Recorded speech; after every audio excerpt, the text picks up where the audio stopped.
Зауджи қаурайды той ұшташам Калмагоров номыл каштыташа шайрагдар хашу курдячин фашивады рабараккадын. Куридарға аргон ахурганта зурзышты шанау конар хайдыты хай ирташан куштыты равдишсышты. Ахам номинацияты куды информатика, математика, физика, биология, химия. Умайолдай гуманитарон наукаты. Архайджи ташты фанза майуандашам клашты онг школа заута. Фидан ма жонадон ерыштам амхискан зышты райдян клашты ахорганинактыдар.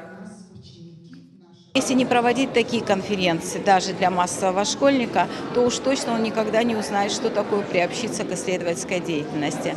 То, что касается прикладных наук, допустим, там, где экспериментальная часть есть, там они реально проводят эксперименты, и физика, и химия, и биология, показывают, что они там вырастили или что они там исследовали, показывают, какие результаты они получили. То есть это вот экспериментальный блок, который потом обобщен в виде такого научного, можно сказать, результата. То есть это вот квазиисследовательская деятельность или как пропедевтика реальной исследовательской деятельности людей.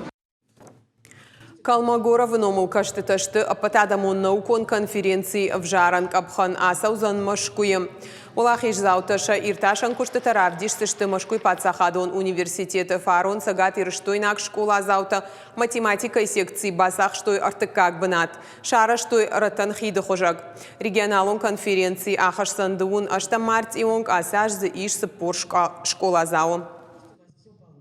Я представляю тему «Сходство и различия образования в России и во Франции».